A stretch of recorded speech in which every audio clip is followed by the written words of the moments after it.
I could talk about leadership, anything leadership in terms of both individual leadership, team leadership, and organizational leadership.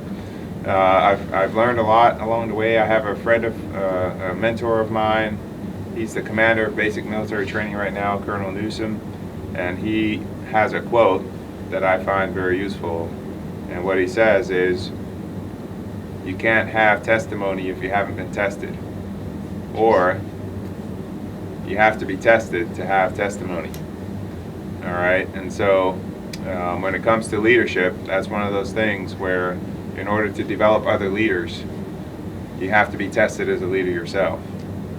And once you're tested, then the goal is to make it through the test, pass the test, and then share with others how you made it through and pass that on. So one of my primary jobs as a commander here is to develop more commanders, develop more leaders. So it's not about me as the commander and everybody serving me. It's about me developing everyone else so that someone else can come behind me and do even better than I did. And that's kind of the approach we take in the U.S. Air Force and really in the Department of Defense for the United States. The biggest focus right now is on servant leadership. So servant leadership is maintaining that idea that as leaders, we're not here for everybody to serve us. We're here to serve the team and the mission. We're here to develop people. Hey, what level are you at, right? And so in any unit, I've got almost 100 people in the squadron, right? Every one of those hunters at a different level. You know, some are down here in terms of development, some are way up here. They're already performing at a very high level. What I can't do is say, hey, the ones down here and the ones up here, you guys suck, right? You guys are terrible, and you're not going to get any promotions or opportunities because you're not up here. That creates what? Does that create a good environment or a bad environment? Low morale. Yeah, it creates low morale. We call it a toxic work environment when people don't want to come to work, right? Because they don't feel like they're being supported. They don't feel like they have opportunities to grow, to develop, to learn from their mistakes, and keep moving forward. And so what we try to do is we develop at whatever level you're at, hey, let's try to get you to the next level. So if you use that phrase, the next level, when you're leading, and present feedback in a positive light, hey, this is great, I like where you're at, here's how we can take you to the next level, you'll find you get a great response from your people. Because everybody wants to do better. Everybody wants to do better. So my philosophy is I try to share everything. I don't hold back. I don't pick and choose who I'm going to develop. I develop everybody because everybody's at a different point. But as leaders, we don't have the right to pick and choose. We don't have the right to not like or not like someone because we are in a leadership position. So we have a responsibility, an obligation to lead and develop everybody. And if we do that, good things happen.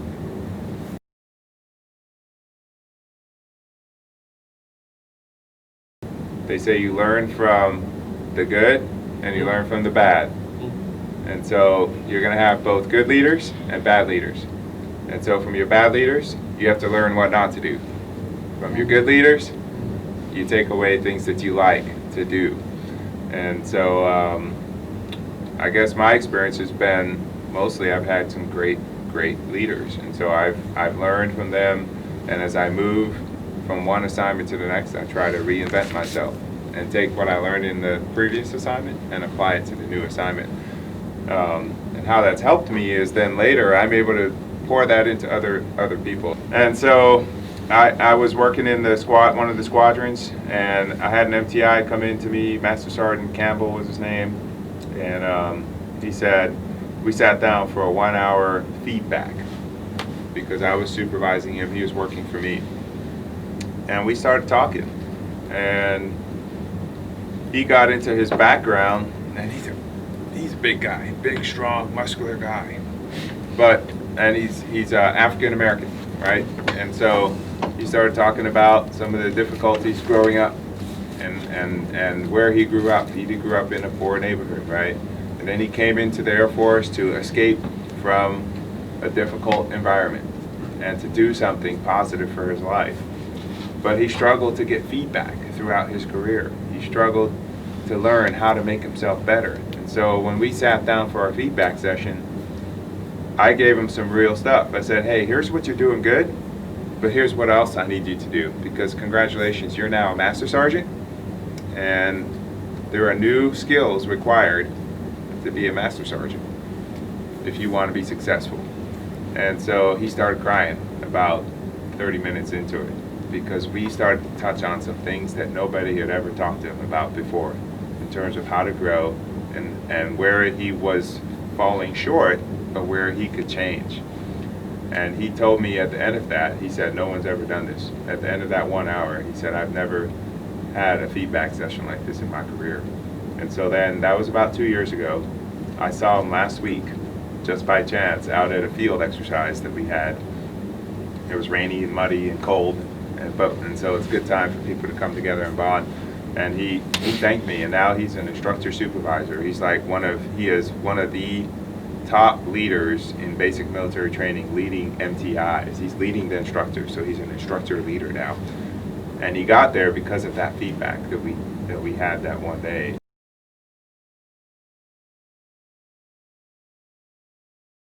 So I don't see myself as a manager. That's number one. I see myself as a leader. And so there's a difference between a manager and a leader. A manager does things. A manager does tasks and gives out responsibilities, but a leader has to do a lot more in terms of motivate, inspire, and develop. The people side is where the leader spends a lot of their time. The manager spends a lot of their time on the mission, the process, the task. Now I have to do both. I'll tell you, I have to do both. I had to be good at the mission, the task, and the process to get picked as a commander, because you have to, for most, you have to be a director of operations before you can be a commander. If you're a good DO, you know how to get the task done. You know how to manage the mission. But in terms of what we're talking about leadership as a bit of a higher level than managing. And so there's a distinction there. And so I would say that a great leader is also a great manager. I think it's possible to be a leader without managing, but then you need great managers. But in the military, we don't get to pick our team, right? So you're not going to automatically have great managers working for you. You have to develop them. And in order to develop great managers, you have to yourself know what it takes, right? Or you have to have good training to send them to. But in a lot of cases, we don't have training. So for me, I managed at a young point in my career before I really had a chance to lead on a large scale. I had to learn a lot about leadership. But sometimes I have to get things done. And sometimes I have to go back to being a manager and just do it. When my boss calls and says he needs something in 20 minutes, sometimes I have to put back on my manager hat and get it done because of a timeline. If you can't do that, then you're somewhat dependent. I think there are limiting factors there. I think you can be a great manager without being a great leader. But I don't think you can be a great leader without being a great manager, because you need to understand what your managers are doing and recognize what's good and what's not good, and how to make adjustments, how to ask the right questions. Sometimes leading is just about asking the right question. You don't have to tell someone how to do it, you just have to ask them the question, right? How many times have you gotten someone that came to you and said, hey boss, we have to make a decision, need you to make a decision, and I either need you to pick the black pen or the white pen, and you need to pick it in 30 seconds. And some of us will say, all right, well, I picked the black pen, or I picked the white pen. Others are going to say, well, why do we need it in 30 seconds? What about if we use a blue pen or a red pen? What do we need the black one for? And so be wary of being presented with two options when there's a whole bunch of in between. And you have to be able to ask and understand what's in between. If you haven't done managing and been into, technical, tactical levels, it's hard to get to that in between, because you just don't know what you don't know. And so that's why I think it's important to be a great manager, to be a great leader.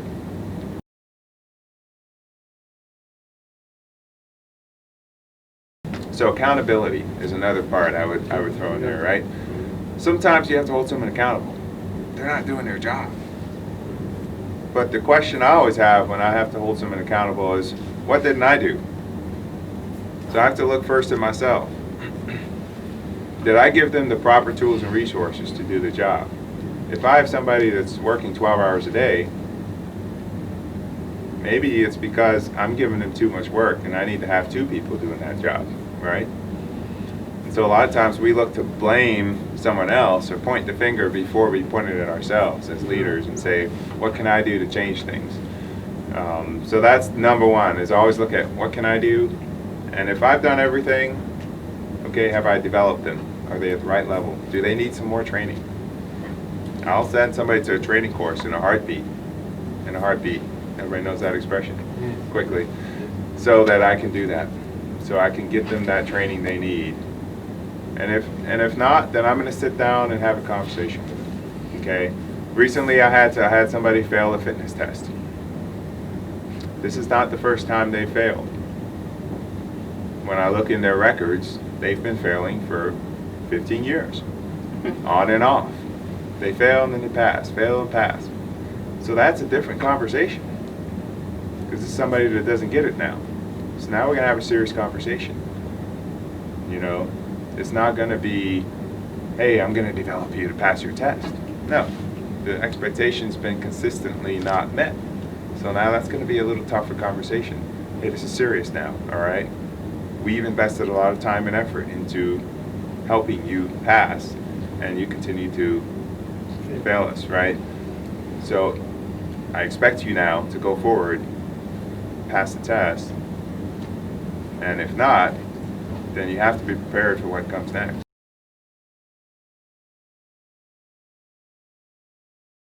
We call it talent management, but there's a whole system in place, and one of the hardest jobs to get in the Air Force is a commander's job.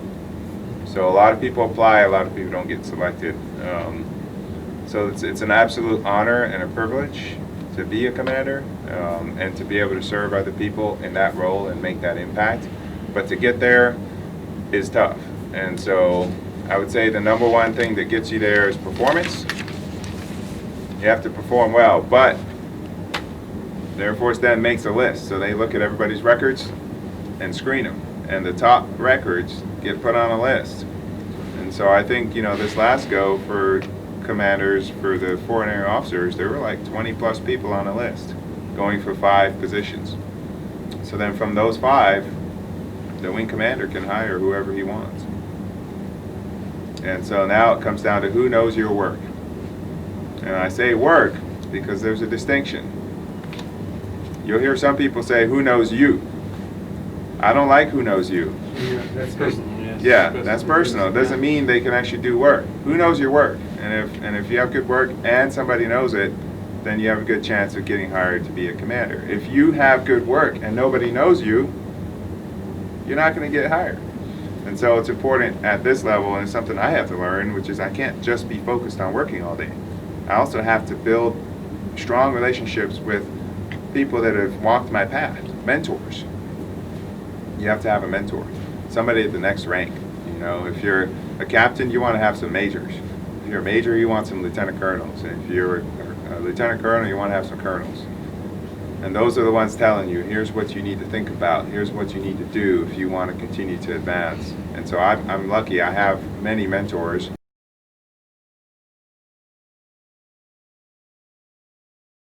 Here's how I will measure. I can see it in what that individual is. So there are some key indicators out there. When you look at how someone talks, right? Are they saying I, me, my? Or are they saying we, are, us? When they're taking credit for something as a leader, are they sharing it and saying, yes, you know, like for example, I had a great team that helped me do this. Or are they saying, thank you, sir, very much, I appreciate it, and they're all taking the credit? Or are they sharing it, right? Because in a leadership role, like as a commander, there's nothing I do. I talk a lot all day, but I don't actually do anything.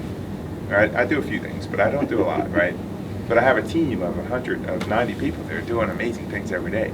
So how is that individual taking care of their team? How are they getting their people promoted? How are they getting them developed? Are they fighting for them?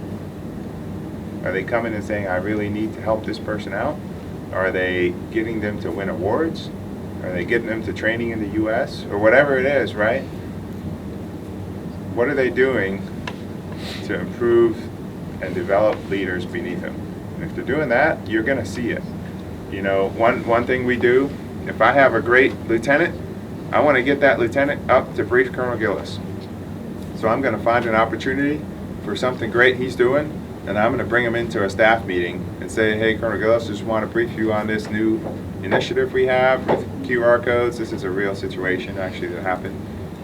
And I want to show you how it's making the line at the gate shorter because we're using QR codes to give out directions now instead of before. And some of you may have received QR code directions in the ISS. That came from a lieutenant, a good idea. We got him briefed to Colonel Gillis, and then guess what happened after that? He went and briefed the wing commander. And so now everybody in the wing knows who he is. That's taking care of him. The alternative, what I've seen some commanders do is they take all the credit, right? And so they will take it and say, all right, Lieutenant, give me the slides, and then you do all the work, but I'm going to go brief it. Hey, here's what our squadron's doing, and they don't give any credit to the lieutenant. And so good leaders are comfortable giving credit to other people versus taking all the credit. And if you see a leader taking all the credit, that's when you have a warning sign.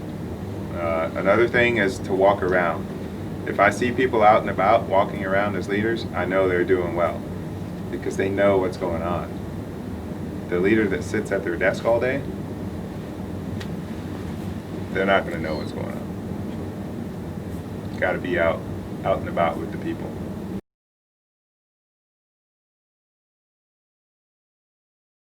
A lot of times when you have a motivation problem where you can't get somebody to they just don't want to do it, it's because they don't understand the why. Why does this matter to me? Why am I important to the mission and the team? Right? Why is DLI more than just teaching English? When I first found out I was coming here to be a commander, that was the first thing I spent time on was, okay, I'm excited about this, but I need to get more excited. Like, there's more to this than this. When people ask me, what are you doing? I can't just tell them, oh yeah, we teach English at DLI. That's boring, right? How does it actually resonate to us as a military, as a nation? And then when I started looking at it, I started thinking through my military career, and I realized this is where it all starts. This is where we build partnerships and friendships, right? This is where, when I was able to go work with Japanese and Koreans in Kuwait on C-130 ops, they had already come here first. And they already had experienced our culture, so we were able to get along, right? When I learned some Arabic, now I can break bread and have tea with partners in the Gulf, right? When ISIS popped up, I was stationed in South Carolina. It happened very fast, if you remember, right? ISIS took over Mosul very quickly and then Raqqa. And the world's like, what are we going to do, right? They're doing a lot of nasty things, atrocities, torture, things that we don't accept internationally. And so President Obama asked the military to come up with a plan in 2 weeks. And we don't fight alone. We fight together. So I was part of a team that went down to Tampa. And when I got there, I was amazed because we stepped into Coalition Village there in Tampa, and there were like 40 or 50 other countries in the room. And I was like, wow, that's pretty cool. And so we were all talking about joint terminology like end states, objectives, choke points, strategy, right? But we were able to do that with 2 weeks' notice. You can't do that if we haven't already come and experienced a common language and a common culture, right? To where we can get along. And so that for me, it was like, wow, this is pretty cool. Like we're receiving students, and not just students, but true professionals from their countries, from all around the world here. They're getting to meet each other, learn about each other, learn about us, and then go back out, and we're going to work together in the future. Whether it's in an earthquake, a responding to an earthquake or a tsunami, because those happen, right? Or to an emergency combat situation or anything. And so that why I spend a lot of time when people ask me, what do you do at DLI? I spend a lot of time explaining the why. Here's why DLI is important. It's not just teaching English. And that when I talk to the folks working at the front desk, I say, hey, you're the first face. You're the first face of DLI, and for a lot of international students, you're the first American they've met.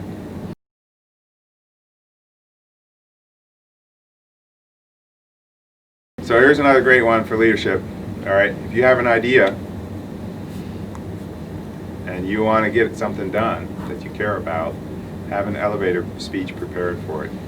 An elevator speech is a speech that you can give to somebody of importance, like a general officer or a minister, in 30 seconds in an elevator.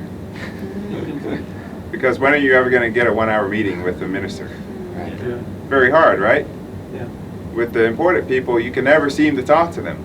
So when you do get a chance to talk to them, you have to be quick, which means you have to have a plan already in place. And so that's called an elevator speech. And so for my elevator speech for DLI is, DLI Monterey is where the United States sends their students to learn another language. DLI Lackland is where the rest of the world sends their military partners and allies to learn English. And on top of that, then we send teams all around the world to provide mobile training in country. But for most people to know about DLI, they think about DLI Monterey. If they know about DLI Lackland, they don't know that we operate globally and that we're also deploying around the world.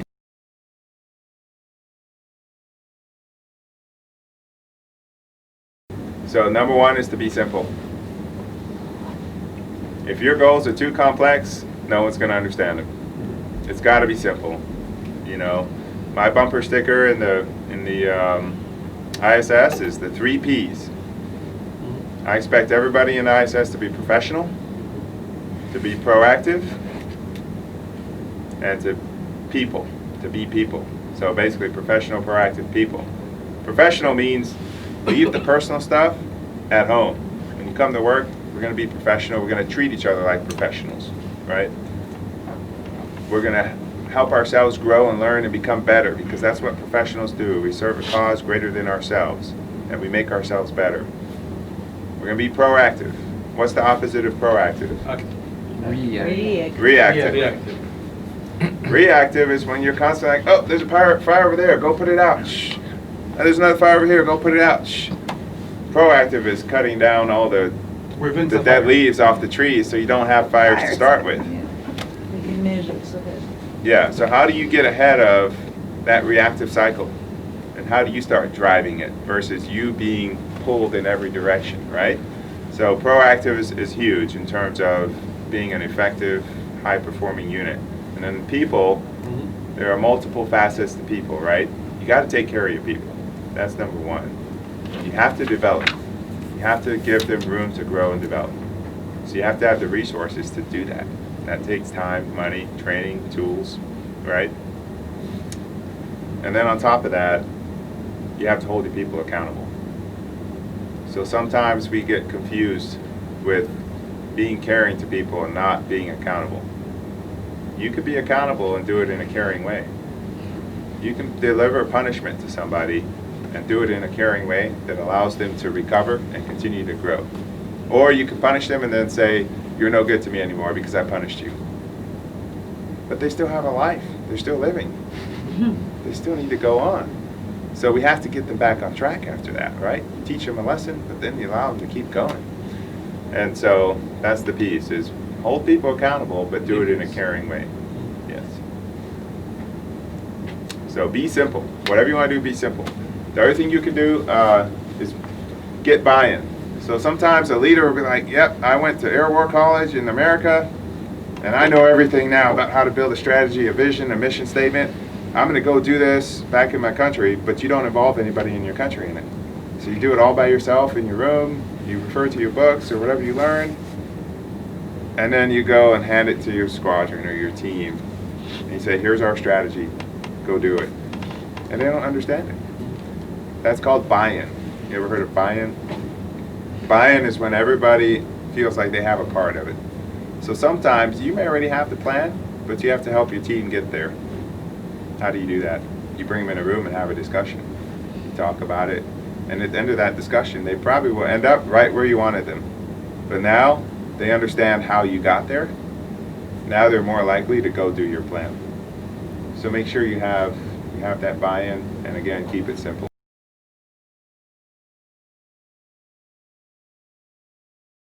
So if they're not listening to you, you're not speaking their language. What I would say is you got to figure out how to speak their language.